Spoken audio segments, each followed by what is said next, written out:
Dan pemirsa pagi hari ini sudah hadir di studio ID Channel ada Bapak Yahya Setiatmaja, Presiden Direktur dari PT Bank Sentral Asia Tbk. Selamat pagi Pak Yahya, apa kabar?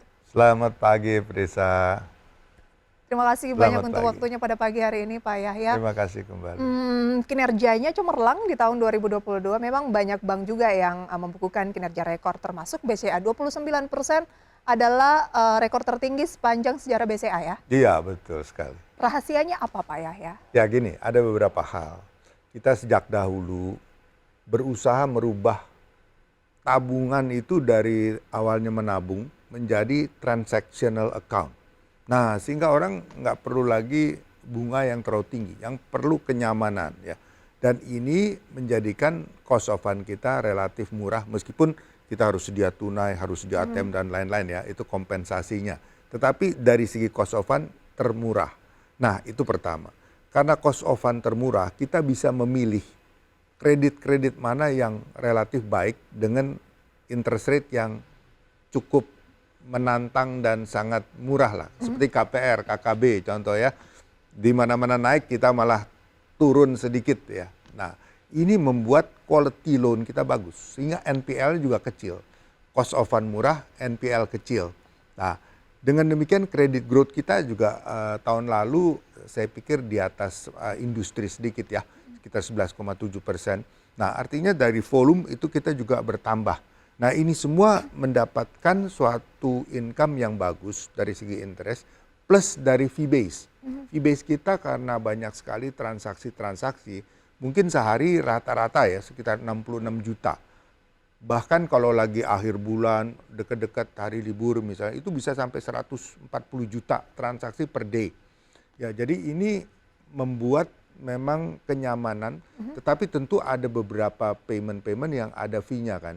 Nah, itulah mungkin menjadi satu fee base tambahan bagi BCA. Dan karena NPL yang rendah, karena cost of fund yang murah, dan relatif malah kalau saya bandingkan, bunga average saya tahun lalu itu turun sedikit. Tetapi dari placement kita beli SBN, kan pemerintah juga butuh bantuan untuk SBN-nya ya, obligasi pemerintah itu dibeli ya, karena untuk pembiayaan APBN. Nah, banyak pemain asing yang keluar, kita masuk malah. Nah, di situ kenaikan bunganya cukup tinggi. Di samping itu untuk short term, kita nggak mau kayak Silicon Valley Bank ya, semuanya ditaruh long term. Kita jaga short term kita itu ada 170 triliun. Itu sama dengan total funding yang disediakan LPS untuk menjaga perbankan Indonesia. Berarti tidak selalu Ya. harus long term ya Pak Yahya? Tidak, harus jaga likuiditas paling penting.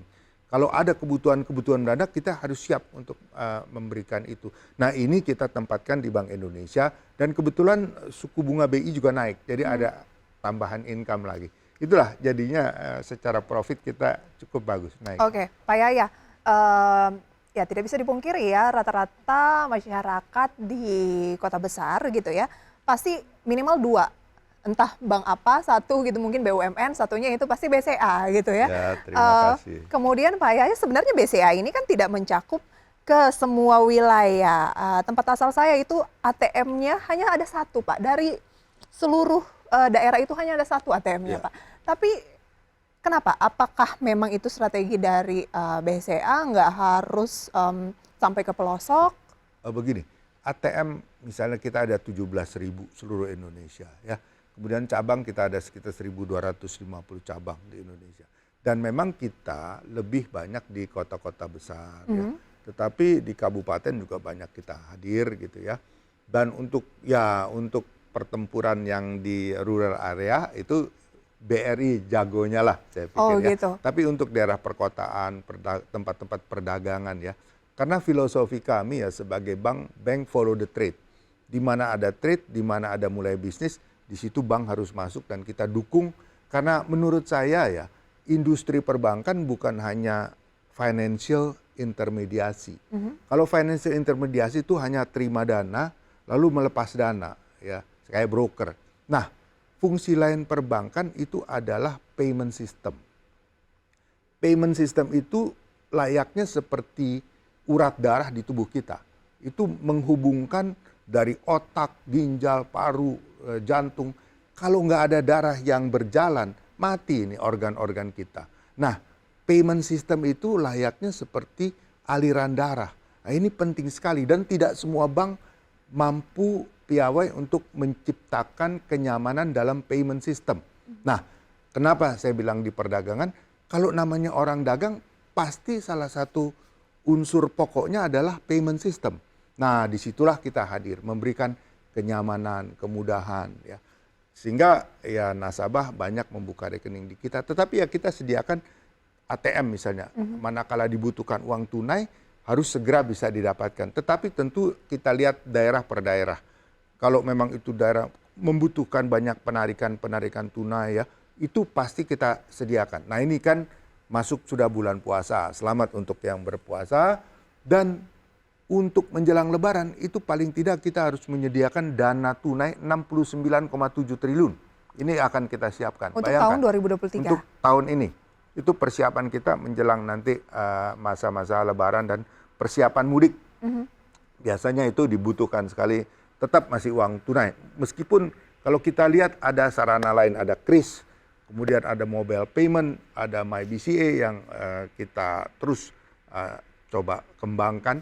Tetapi ya di negara kita tampaknya uang tunai itu masih salah satu kebutuhan yang kelihatannya cukup pokok dan dibutuhkan. Oke, ya. Berarti terutama kalau mudik nanti itu pasti deh. Kayak jalan bareng gitu ya, hybrid antara Harus, cashless betul. dengan yang masih tunai. Ya karena kita sadari tidak semua daerah di Indonesia ini bisa terjangkau dengan wifi ataupun Setuju, jaring telekomunikasi. Ya jadi ada spot-spot tertentu yang masih belum memungkinkan. Dana tunai ini meningkat ya dibandingkan dengan tahun lalu? Pasti. Nah, ini uniknya ya. Meskipun sudah kita lihat ya, KRIS sudah hebat, kemudian ada QR, lain-lain ya, kemudian ada payment tadi ya, kemudian ada e-wallet juga ya. Udah demikian banyak digital sarana yang tersedia, tetapi uang tunai itu tetap meningkat kebutuhannya. Meskipun bisa dibayangkan, kalau nggak ada yang tadi, waduh, bisa nggak tertangani itu kebutuhan uang tunai kan. Karena sebagian daripada digital payment kita lihat adalah replacement daripada penggunaan uang tunai. Nah ini memang unik. Tetapi kita merasakan tetap meningkat meskipun bisa terkendali lah katakan ya dengan adanya digital payment yang luar biasa di Indonesia ini. Oke, ada strategi atau inovasi baru mungkin ya dari BCA Pak, yaitu pembayaran hingga nominalnya itu Rp1. Nanti bisa dijelaskan lebih jauh Pak, untungnya untuk BCA tuh apa gitu? Oh begini. Kita jeda dulu Pak ya, ditahan Iya, dulu. baik. Oke. Dan pemirsa jangan beranjak dari tempat Anda, perbincangan bersama dengan Presiden Direktur dari BCA akan kami lanjutkan di segmen berikutnya. Terima kasih pemirsa, Anda kembali bersama kami dalam Power Breakfast segmen Market Buzz dan kita masih berbincang bersama dengan Bapak Yaya Setiatmaja. Beliau ini adalah Presiden Direktur dari BCA. Kalau tadi kita sudah melihat kinerja keuangannya yang sangat apik begitu ya, membukukan rekor di 2022, kita lihat pemirsa dari indikator fundamental. Yang pertama ada market cap-nya ini 1.078 triliun, nomor 1 di Bursa Efek Indonesia, paling besar di antara bukan hanya emiten perbankan, semua emiten yang ada di Bursa Efek Indonesia ya. Asetnya 1.314 triliun rupiah, pernya 26,48 kali, PBV 4,88 kali.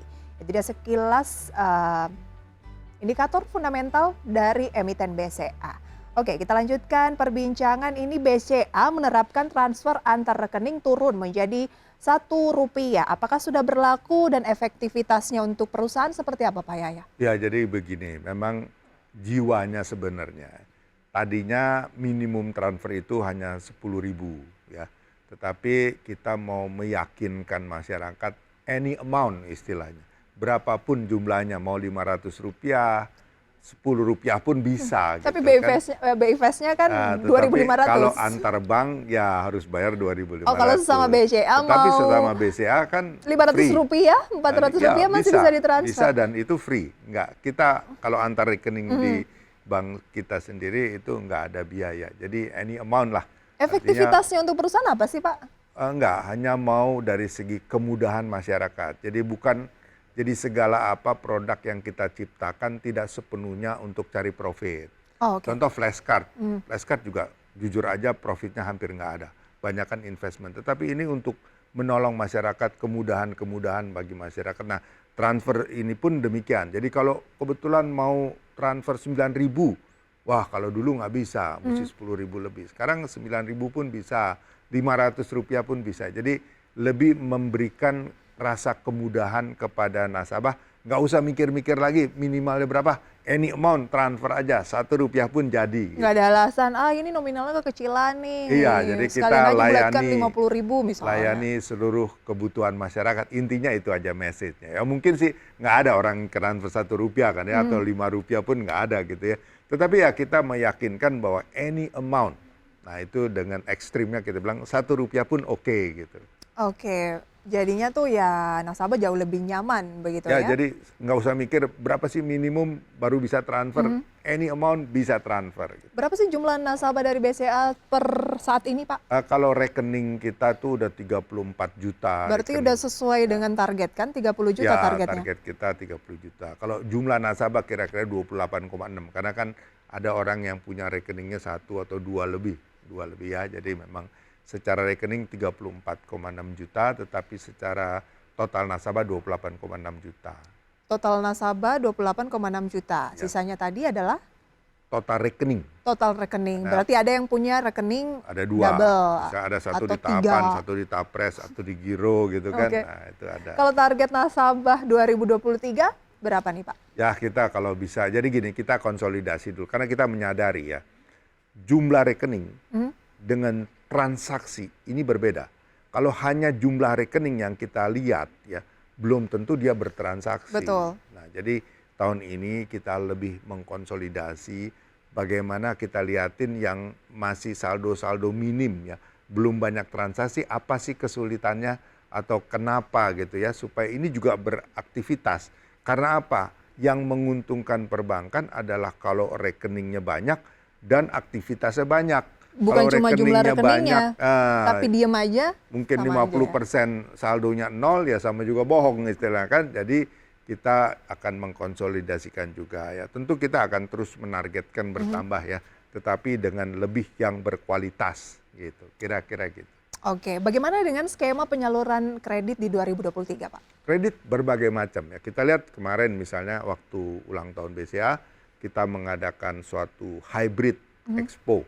Artinya secara virtual bisa, secara fisik juga di setiap kota, di Jakarta, Surabaya, kemudian di Bandung, di Malang ya kita adakan, Makassar juga kita adakan, dan hasilnya luar biasa. Melebihi daripada dulu sebelum COVID.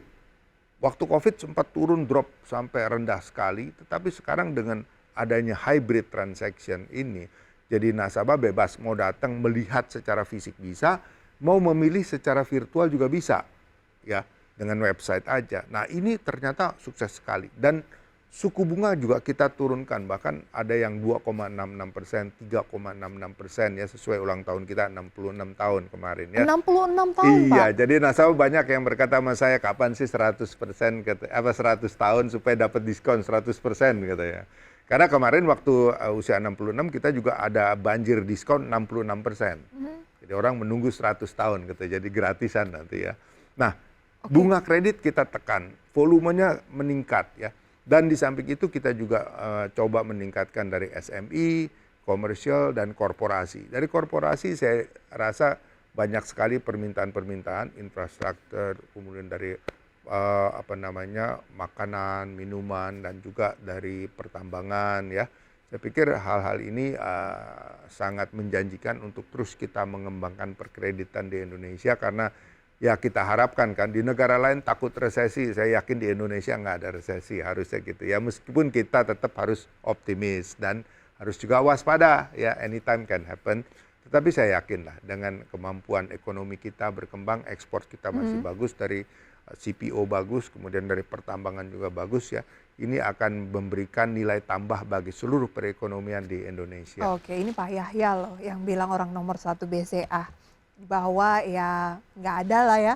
Ya, jangan terlalu khawatir lah. Jangan terlalu khawatir, tapi kita harus waspada Tetap waspada. boleh, tapi jangan terlalu berlebihan Ya, begitu menabung harus terus menabung. Membeli rumah tetap membeli rumah kalau ada kesempatan untuk membeli rumah. Untuk Oke. investasi itu bukan kredit konsumen loh, bukan konsumsi, bukan konsumsi, itu konsumen, kebutuhan. Karena sekali invest itu nggak habis, daripada bayar kos-kosan terus duit hilang. Nah, kalau KPR Jadi itu Pak kan Yaya yang termasuk cicilan pro KPR ya, pro punya rumah banget, sendiri pro dibandingkan dengan sewa banget. terus begitu ya. Iya. Oke Pak Yaya, berapa target pertumbuhan kredit 2023? Ya kita mau mengharapkan di atas 10% lah, kalau bisa sampai Kalau 12%. 2022 lalu berapa Pak? 11,7. 11,7, paling tidak mendekati kalau 10, bisa 12 lebih lah begitu ya. kira-kira ya, kalau bisa 12. Karena kan base-nya makin besar. Mhm. Kan dari tahun lalu udah naik 11,7, artinya basisnya udah makin tinggi kan. Naik dari sini kita harapkan 10-12% lah. Oke, tahun 2022 BCA juga ada melangsungkan dua event kalau nggak salah yang berkaitan dengan UMKM ya Pak? Oh ya, UMKM Fest. Ya jadi gini, filosofi kita, UMKM ini dibantu bukan hanya kredit tok, tetapi bagaimana mereka jualan. Kalau nggak bisa jualan, bagaimana mau tarik kredit? Benar. Itu kan konsepnya adalah itu. Sebab itu UMKM Fest membantu para merchant kita untuk jualan, sediakan platform. Bahkan sampai ada beberapa yang bisa ekspor. Kita sediakan channel untuk itu gitu. Itulah kenapa kita bikin UMKM Fest, dan terutama bangga lokal. Kita juga mensupport produk-produk bangga lokal, produk-produk lokal, bagaimana para retailer kita ini bisa meningkatkan kemampuannya, menjaga quality barangnya, tetapi bisa melakukan ekspor dari hasil karya mereka. Ini harapan kita, sebab itu kita adakan acara UMKM Fest tadi ya. Oke, bukan hanya menyalurkan kredit ataupun UMKM ini menarik kredit, tapi ini kreditnya Memberikan efektif sarana nggak? untuk jualan dulu dong gitu. Kalau nggak bisa jualan bagaimana mau narik kredit gitu, buat apa? Nggak ada kredit modal kerja. Namanya kredit modal kerja itu kalau ada kerja. Kalau ada kerja itu kalau ada penjualan. Nah penjualan ini membutuhkan kredit modal kerja. Nah jualannya dulu kita bantu. Nah, Oke. kreditnya menyusul. Pak Yahya, selain menjadi perusahaan dengan market cap terbesar di Bursa Efek Indonesia tembus 1.000 triliun rupiah, kemudian kinerjanya rekor, kemudian nomor 1 terbaik versi majalah Forbes di 2022, itu mempertahankannya susah nggak sih Pak? Nanti kita bahas ya Pak ya. Ya. Dan pemirsa, kami akan kembali dengan satu segmen terakhir berbincang bersama dengan Presiden Direktur dari BCA usai jeda pariwara berikut. Terima kasih pemirsa, kita masih berbincang bersama dengan Presiden Direktur dari BCA, ada Pak Yahya. Pak Yahya, berarti saat ini sudah berapa tahun di BCA jadi pucuk pimpinannya? Oh, 2011 ya? pucuk pimpinan dari 2011. Berarti hampir Udah 12 tahun. Betul sekali. Dan BCA ini kita kenal sebagai bank terbaik bukan hanya di Indonesia, masuk kategori juga di Asia Tenggara begitu ya. Mempertahankan itu atau meningkatkan itu Pak Yahya susah nggak sih? Ya, saya pikir itu yang lebih berat untuk mempertahankan, meningkatkan yang sudah bagus ya.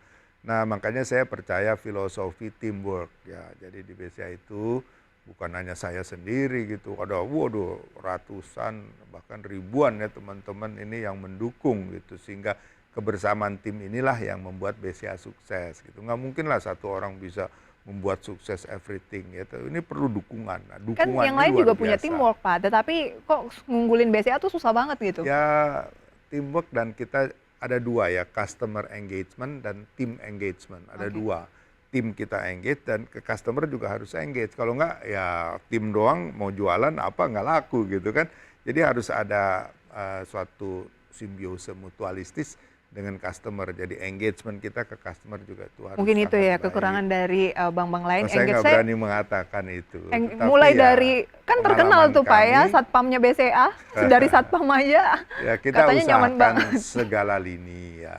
Mudah-mudahan bisa kita pertahankan. Oke, Pak Yahya, apa sih tantangan utama dari BCA ataupun ya perbankan secara umum untuk 2023 ini? Ya, tantangan secara umum saya pikir begini ya, dana masyarakat mengalir cukup banyak, masuk terus ya.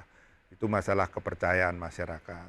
Dan sebagai payment bank, biasanya tuh kalau bisnis makin berkembang, makin keadaan ekonomi bagus, biasanya dana yang terputar juga banyak dan jumlahnya akan besar. Tantangannya adalah bagaimana melepaskan kredit secara baik dan prudent.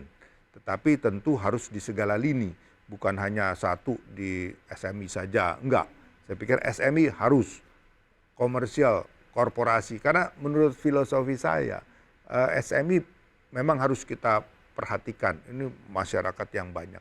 Tetapi korporasi ini kan sebagai kalau saluran air itu hulunya dulu.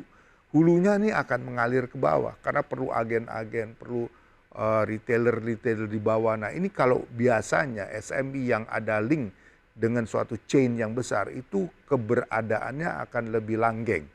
Ya karena mereka pada saat susah ada yang support ya. Dan ini sangat penting, sebab itu kita mensupport dari segi korporasi, komersial, SMB, dan tidak lupa kredit untuk para konsumen, yaitu kredit kendaraan bermotor dan kredit KPR. KPR jangan hanya kita membantu jual rumah ya, ingat, rumah misalnya yang di bawah 2 miliar, itu elemen-elemen lokalnya tuh banyak sekali.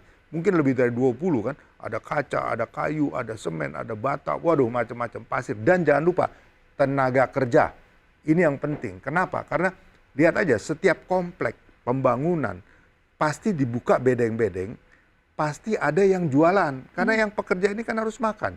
Nah ini adalah multiplier impact dari KPR menurut saya. Karena begitu ada pembangunan rumah, di situ akan ada tenaga kerja yang butuh makan. Pagi, siang, malam. Nah disitulah lingkungan akan menyediakan apakah soto ayam, apa bakso, pokoknya yang simpel-simpel, nasi uduk Multiplier gitu kan. effect Nah, gitu ya Pak ya? itu menyebabkan daerah situ lingkungan juga bisa hidup. Oke. Ada UMKM kecil yang hidup di situ ya jualan makanan. Tapi properti lagi menarik nggak Pak? Karena kalau kita lihat kan pas pandemi ini agak melemah, Begini, kemudian suku bunga tinggi. sebelum pandemi, properti itu ada 3 marketnya. Orang yang betul-betul butuh rumah, kedua adalah orang yang membeli rumah untuk investasi namanya. Ketiga adalah orang yang tanda petik nyekolahin rumah. Kenapa? Karena kalau dia kredit, mungkin dia harus bayar 10% atau 11%. Dia ambil KPR bisa dapat 5%, 6% misalnya. Kan lebih murah. Nah, ada rumah nganggur, dia sekolahin rumahnya ini, dia KPR-in gitu untuk dapat pengganti kredit ya. Nah, sekarang ini yang tadi investasi dan yang untuk kredit berkurang banyak. Yang ada kebutuhan. Dan kalau kita lihat 270 juta manusia di Indonesia ini kan semua pada ujungnya butuh perumahan. Nah daripada tadi saya bilang kos-kosan, tiap bulan hilang duitnya. Kalau ada kemampuan, sediakan DP, lalu cicil bulanan. Ini investasi. Sejarah kita kalau long term ya, kalau short term mungkin ada koreksi harga bisa. Long term harga rumah tuh nggak pernah bisa turun, pasti naik. Dan sekali naik tuh bisa 30-40%. Kalau lagi-lagi booming ya, memang kadang-kadang ada koreksi. Jadi kalau udah sempat membeli rumah, maka jangka panjang itu pasti menguntungkan dan hidupnya lebih aman kan. Jadi Pak Yaya lebih senang gitu. upayakanlah punya rumah sendiri melalui bisa skema KPR gitu ya. Bisa terbantu. Oke, penyaluran KPR 2023 dari BCA targetnya seperti apa Pak?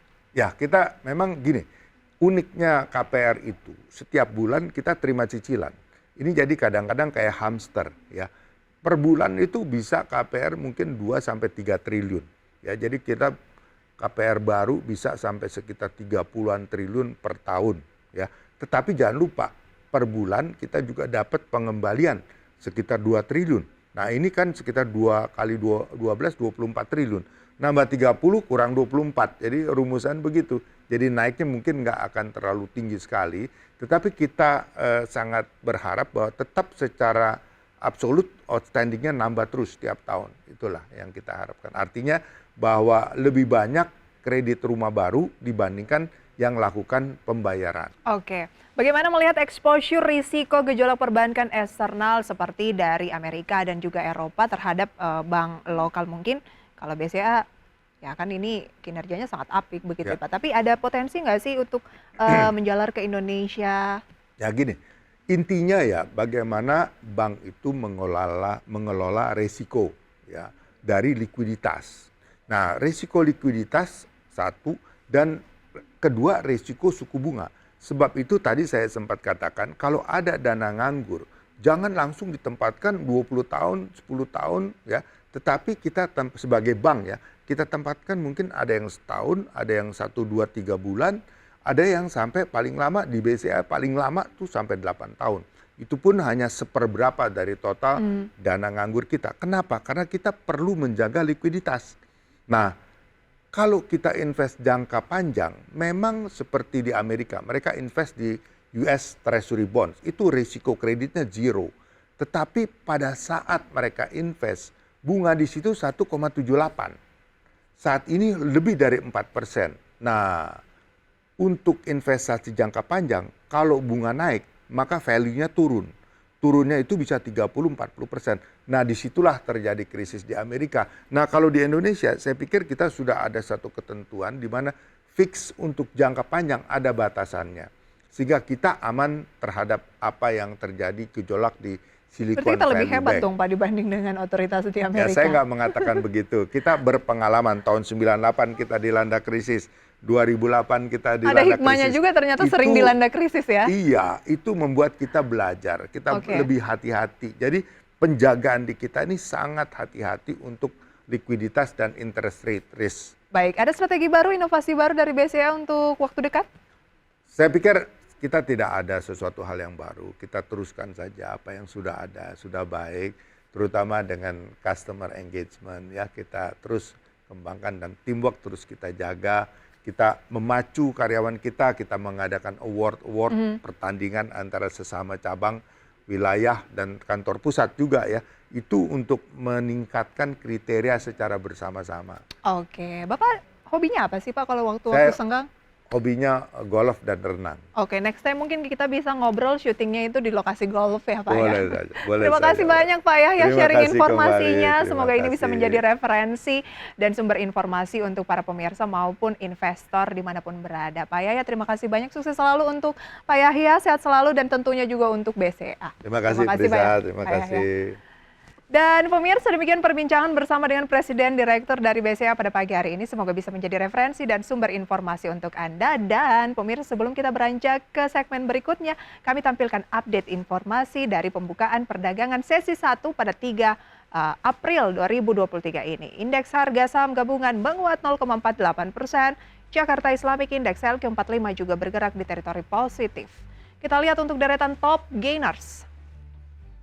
Dari gainers pemirsa ada BMRI naik 1,45%, BBRI 0,85%, Adaro 2,07%, ITMG 1,27%. Top losers ada HMSP, kemudian GoTo, Cepin, dan juga Cuan dengan HMSP turun cukup signifikan 3,56%, GoTo turun 0,92%, Cepin turun 1,8%, Cuan turun 1,23%. Demikian pemirsa review singkat seputar pembukaan sesi 1 pada awal pekan ini ataupun awal kuartal 2 pemirsa ya.